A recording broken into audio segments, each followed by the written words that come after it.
ना मैं कोई पाठ नहीं पढ़ रही, मैं तो अपने दर्शक को ये बता रही हूँ कि यहाँ भ्रष्टाचार के खिलाफ लड़ाई में जो नैतिकता है वो राजनीतिक दल पक्ष में या विपक्ष में, भूमिका शायद इसी से तय हो रही है। सर जन्म देख लीजिए और आम आदमी पार्टी ने कैसे अपनी सियासी जमीन मजबूत की, पैर जमाए, उस सारा का सारा मामला भ्रष्टाचार के खिलाफ लड़ाई लड़कर कैसे इनके नेता मंच पर आते थे और वो बाकायदा लिस्ट निकालकर बताते थे बड़े बड़े तब के दिग्गज नेताओं के, जिसमें कांग्रेस के भी बड़े नेता शामिल रहे हैं, दिल्ली की पूर्व मुख्यमंत्री शीला दीक्षित जी भी शामिल रही हैं और सभी दलों के नेता होते थे और उन पर वो भ्रष्टाचार के दाग लगाते थे। और तब जनाब अरविंद केजरीवाल साहब 177 दिन, अनुराग ठाकुर जी अगर मैं गलत हूं तो करेक्ट कीजिएगा, शायद 177 दिन ही थे जेल में रहे और जेल से ही दिल्ली की मुख्यमंत्री की कुर्सी संभाली रखी। मतलब ऐसा मजबूत जोड़ था, वो फेविकोल का था या किसका था सर, कि वो कुर्सी नहीं छूटी उनकी, भले ही वो सलाखों के पीछे है। अनुराग ठाकुर तो फिर गृह मंत्री टेलीविजन चैनलों पे बैठ के ये कह रहा है कि अगर अरविंद केजरीवाल इस्तीफा दे देते तो हम ये कानून नहीं लेके आते। अरविंद केजरीवाल जी की राजनीतिक सूझबूझ को सलाम करता हूं कि उन्होंने ये जो षड्यंत्र था बीजेपी का ये यही रोक दिया दिल्ली के अंदर। अगर ये कामयाब हो जाते, दिल्ली में अरविंद केजरीवाल जी इस्तीफा दे देते, ये सरकार गिरा देते, फर्जी केस क्यों चलाया, 2.5 साल तक जेल के अंदर क्यों रखा? आज तो अमित शाह बताते हैं कि 2.5 साल तक जिस मामले में सत्येंद्र जैन जेल में रहे उस मामले में क्लोजर नहीं हुआ है।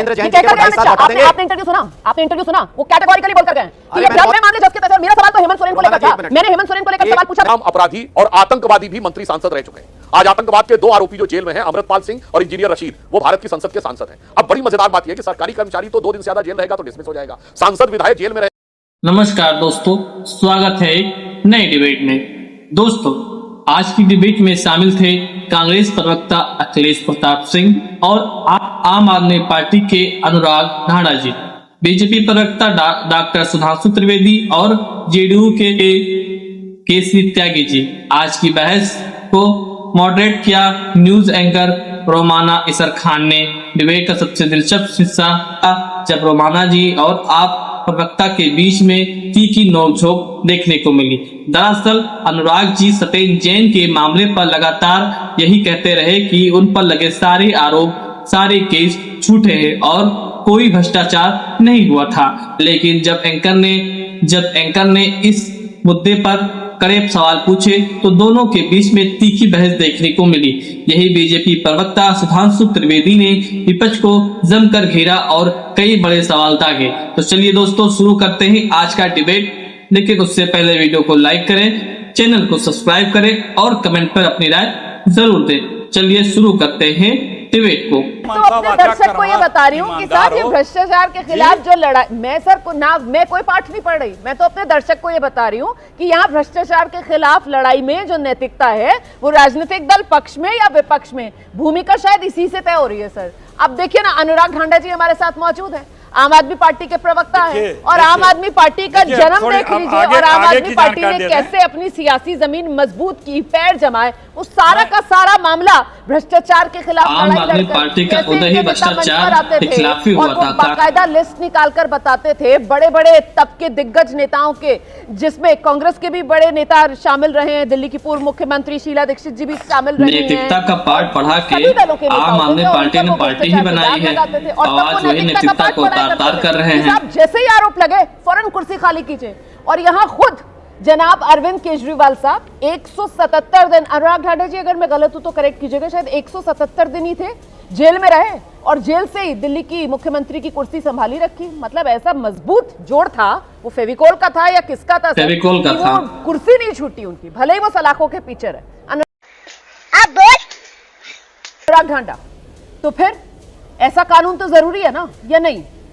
देखिए मुझे मैं वही बता रहा हूं कि कानून क्यों जरूरत पड़ गई कानून की, ये तो खुद अमित शाह जी ने बता दिया। देश का गृह मंत्री टेलीविजन चैनलों पे बैठ के ये कह रहा है कि अगर अरविंद केजरीवाल इस्तीफा दे देते तो हम ये कानून नहीं लेके आते। क्या बात कर रहे हैं? मतलब भारतीय जनता पार्टी ने सरेआम ये कबूल कर लिया कि अरविंद केजरीवाल जी की सरकार को गिराने की साजिश रची थी भारतीय जनता पार्टी ने, और सरेआम ये कह रहे हैं कि अगर इस्तीफा दे देते, अगर हमारे हिसाब से चीजें होती रहती, किसी पे केस लगाओ, उससे इस्तीफा ले लो, उसकी सरकार गिरा दो, तो फिर हम हर राज्य में यही कर लेते। ये तो मैं अरविंद केजरीवाल जी की राजनीतिक सूझबूझ को सलाम करता हूं कि उन्होंने ये क्या है, ये जो षड्यंत्र था बीजेपी का ये यही रोक दिया दिल्ली के अंदर। अगर ये कामयाब हो जाते, दिल्ली में अरविंद केजरीवाल जी इस्तीफा दे देते, ये सरकार गिरा देते, तो ये सारे विपक्षी राज्यों में इनको यही इंप्लीमेंट करना था, इनका एक मॉडस ऑपरेंडी बन जाता है। मैं आपसे पूछता हूं, आज तो ये कह रहे थे अमित शाह जी कि जेल से सरकार चलाना कैसे सही हो सकता है, जेल से सरकार नहीं चल सकती, कैसे चल सकती है?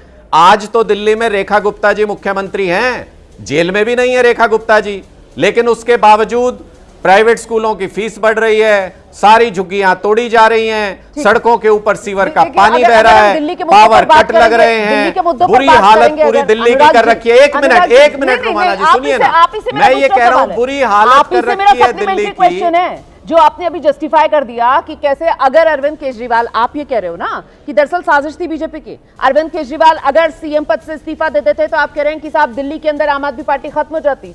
तो आम आदमी पार्टी इतनी कमजोर है क्या? वो हेमंत सोरेन भी है सर, हाँ, इंडिया गठबंधन में वो भी आपके साथ हेमंत सोरेन ने तो इस्तीफा दे दिया था ना, उन्होंने तो इस्तीफा दे दिया था सर, उन्होंने तो अपनी जगह अपनी पार्टी के दूसरे नेता को कमान दे दी थी, उनकी पार्टी तो नहीं टूटी, और फिर जब वो सलाखों से बाहर आए वो दोबारा सीएम बन गए। आप लोगों ने ये हेमंत सोरेन जी ने सही किया था। आप लोग तो आए थे ना अलग तरीके की राजनीति करने के लिए, तो कहां भटक गए आप जी? मैं बताता हूं जी, मैं बताता हूं, मैं उसका भी जवाब देता हूं। सत्येंद्र जैन जी को इन्होंने 2.5 साल तक जेल के अंदर रखा, 2.5 साल तक। अभी हाल ही में 1 हफ्ता पहले सीबीआई ने एक रिप्लाई फाइल किया कोर्ट में, जी केस क्लोज कर दो, हमारे पास कोई सबूत नहीं है। खाओ मां कसम।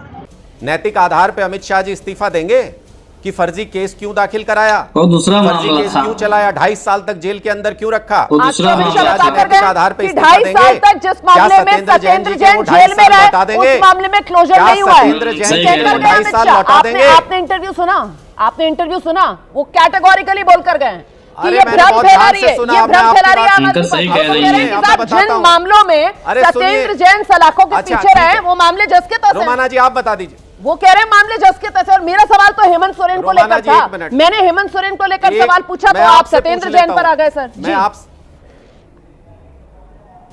मैं आपसे पूछ रहा हूं ना, अब मुझे आप सिर्फ इतना बता दीजिए, आपने अमित शाह जी का पूरा बयान तो अच्छे से जस्टिफाई कर दिया, आप मुझे सिर्फ इतना बता दीजिए कि सत्येंद्र जैन जी पे इसका मतलब जिस केस में क्लोजर रिपोर्ट फाइल हुई है वो फ्रिवलस केस दायर किया था भारतीय जनता पार्टी ने, आप ये कह रही हैं? मैं ये कह रही हूँ सर कि वो जो सलाखों के पीछे रहे सत्येंद्र जैन जी, वो सत्येंद्र जैन जी जो सलाखों के पीछे रहे हैं और जिनको आज यहाँ पर बैठकर जस्टिफाई कर रहे हैं, वो अभी जस्टिफाई आप कर नहीं सकते क्योंकि मामला अभी भी अदालत में चल रहा है। मैं ये कह रही हूँ सत्येंद्र जैन जी जिन मामलों में सलाखों के पीछे रहे हैं, अदालत में कैसे चल रहा है? क्लोजर रिपोर्ट फाइल हो गई, वो अलग मामला है ना। अरे भाई क्लोजर रिपोर्ट फाइल हो गई, वो अलग मामला है। ये ईडी का तुम्हें शर्म है? कुछ शर्म आया है? मामला है, ईडी के वो मामले कौन में सा गए मामला सलाखों था? के पीछे। अरे वो और फर्जी मैं तो मामला था सवाल क्या? हेमंत मैं आपसे सोरेन को पूछ लेकर रहा हूं। पूछ रही हूँ, और वो मैं फर्जी हेमंत मामला सोरेन को था लेकर क्या? पूछ रही हूँ। नहीं अनुराग वो फर्जी ठाकुर। मामला था नहीं क्या? अनुराग ठाकुर, आप बच रहे हैं। आप दूसरों के सवाल नहीं सुनेंगे, आप बस अपनी लाइन आपको बतानी है। मुझे लाइन नहीं बतानी, मैं तो क्यों बच रहा हूं? मैं तो पूछ रही जवाब दे रहा हूं, आप मेरी बात सुन ही नहीं रही हैं, आप मेरी बात ही नहीं सुन रही है। मैं तो जवाब देना चाहता हूं, आप मुझे 30 सेकंड दीजिए ना, मैं जवाब देना चाहता हूं। क्या जवाब है? दीजिए। मैं ये कह रहा हूं कि एक ही बात हो सकती है दोनों में से, सत्येंद्र जैन जी के ऊपर जो सीबीआई का केस था या तो वो फ्रिवलस था, आप ये मान लीजिए, इसका मतलब बीजेपी फ्रिवलस केस दर्ज करती है, महत्वपूर्ण केस दूसरे हैं, आप कह रही हैं ये वाला केस फ्रिवलस था, इसका मतलब फर्जी केस दाखिल करती है भारतीय जनता मैंने पार्टी। ये नहीं कहा, आप इसका कबूलनामा दे रही हैं। आप मेरे मुंह के अंदर शब्द अपने मत डालकर मुझ पर थोपिए। मैंने नहीं कहा, मैंने नहीं कहा, बस मैं ये क्लियर करती हूँ, मैंने ये नहीं कहा। नहीं, मैंने ये नहीं कहा था, दर्शक को पता होना चाहिए मैंने क्या कहा था। रोमाना जी, मैंने ये कहा कि अभी आपने बैठे बैठे नहीं, आपने अभी कह दिया कि साहब वो सत्येंद्र जैन जो सलाखों के पीछे रहे उस मामले में आपने कह दिया सीबीआई ने क्लोजर रिपोर्ट दाखिल कर दी। मैं सिर्फ वो फैक्चुअल करेक्शन कर रही थी कि साहब जिस मामले में सीबीआई आपने यही तो कहा है शुरू में, आप उठाकर देख लीजिएगा, मैं आपको दोबारा रिकॉर्डिंग भेज दूंगी। चलिए आइए, आपने यही कहा रही है ना, आप 10 आप सेकंड भी आप सुन नहीं रही है क्योंकि अमित शाह जी की पोल खुल रही है, इसलिए 10 सेकंड भी आप सुनना नहीं चाहती, मुझे अपनी बात ही नहीं पूरी करने दे रही। आपने 10 प्रश्न पूछ लिए, मुझे एक जवाब नहीं देने दिया आपने। 30 सेकंड आपको दे रही हूं, आप सुनिए तो सही, आपको बात समझ में आएगी। हाँ जी दीजिए। मैं ये कह रहा हूं रोमाना जी कि या तो ये केस जो सीबीआई का क्लोजर रिपोर्ट फाइल हुई, इसमें रेड हुई थी सत्येंद्र जैन जी के यहां, इस केस को फ्रिवलस कह रही हैं आप, इसका मतलब ये महत्वपूर्ण केस नहीं था, दूसरे महत्वपूर्ण थे जिनकी अमित शाह जी बात कर रहे हैं। जब सीबीआई का केस दर्ज होता है उसके बाद प्रोसीड ऑफ क्राइम में पीएमएलए एक्ट में केस दर्ज होता है, ईडी में बाद में केस दर्ज होता है। सीबीआई में सबूत नहीं मिले, क्राइम के सबूत नहीं मिले, तो उसके ईडी के केस के सबूत कहां से मिल जाएंगे? प्रोसीड ऑफ क्राइम कहां से पैदा हो जाएगा जब क्राइम ही नहीं हुआ? ठीक है, कैसी बातें कर रही हैं आप? ठीक है, आपने चेन बनाकर दर्शक को बता दिया, मैं समझ गई सर। दर्ज ठीक है, करके बीजेपी किसी को भी अंदर डाल सकती ठीक है। है। अब मैं ये कह दूं सर कि ये फ्रिवलस शब्द मैंने एक बार भी इस्तेमाल नहीं किया। अभी आपने क्योंकि फ्रिवलस कहा कि मैंने इस्तेमाल किया, मैं दर्शक को क्लियर करना चाहती हूँ। मैं अपने दर्शक को, केस महत्वपूर्ण नहीं है। नहीं, मैं अपने दर्शक को ये कह रही थी, आपने कहा कि साहब सत्येंद्र जैन को देखो सलाखों के पीछे इन्होंने रख लिया 2.5 साल तक, और उसके बाद अब सीबीआई ने केस बंद कर दिया है। तो फिर हिसाब मैंने आपको ये बताया कि साहब वो 2.5 साल तक जिस मामले में अंदर रहे सलाखों के, उस मामले में केस अभी भी चल रहा है। मैं ये आपको फैक्चुअल करेक्ट कर रही थी। ठीक है, आप अलग सीबीआई केस की बात कर रहे हैं। ना मैंने उसको फ्रिवलस कहा और ना मैंने किसी को महत्वपूर्ण या गैर महत्वपूर्ण। कौन सा केस सीबीआई का, कौन सा अलग केस है, किस मामले में केस है? रोमाना जी आप बता दीजिए। अब मैं बाकी मेहमानों को दोनों केस पता, आप दोनों के नाम पढ़ दीजिए, मैं मान जाऊंगा। सर अब मैंने तो सवाल देखिए हेमंत सोरेन को लेकर नाम बता दीजिए। आप कह रहे थे कि साहब डिस्टेबलाइज करने के लिए आपको दोनों केस पता है, जिसमें क्लोजर रिपोर्ट फाइल हुई और जिसमें सजा हुई, दोनों बता दीजिए आप मुझे। हेमंत सोरेन भी तो 5 महीने सलाखों में रहे। वही सही। हेमंत सोरेन 5 महीने सलाखों के पीछे रहे। हेमंत सोरेन ने इस्तीफा दिया। मैं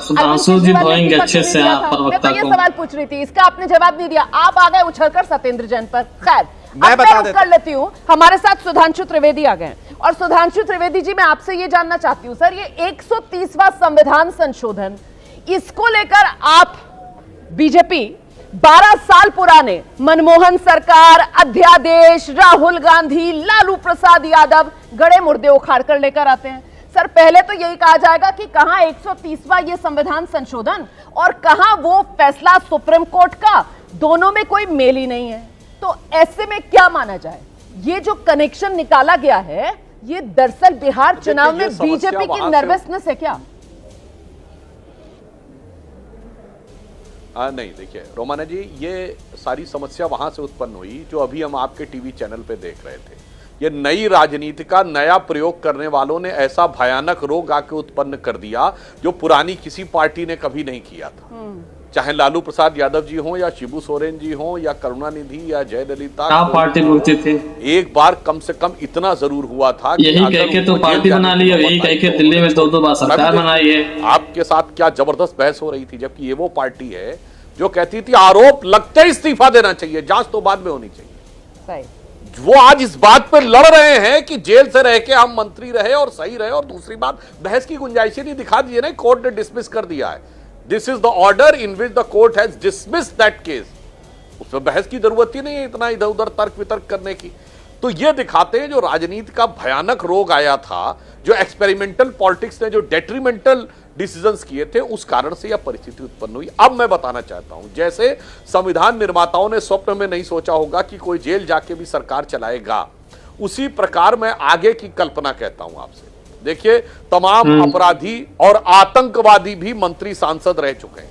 आज आतंकवाद के 2 आरोपी जो जेल में हैं, अमृतपाल सिंह और इंजीनियर रशीद, वो भारत की संसद के सांसद हैं। अब बड़ी मजेदार बात यह है कि सरकारी कर्मचारी तो 2 दिन से ज्यादा जेल रहेगा तो डिसमिस हो जाएगा, सांसद विधायक जेल में रहेगा तो बगैर जमानत के वो सदन की कार्रवाई में भाग नहीं ले सकेगा, मगर मंत्री और मुख्यमंत्री जेल में रहकर कर सकेगा, चूंकि यह कल्पना नहीं थी। तो मैं अब एक काल्पनिक बात कहता हूं, कौन सी गारंटी कल के दिन कोई जेल में बंद किसी आतंकवादी को अपना नेता चुन लेता?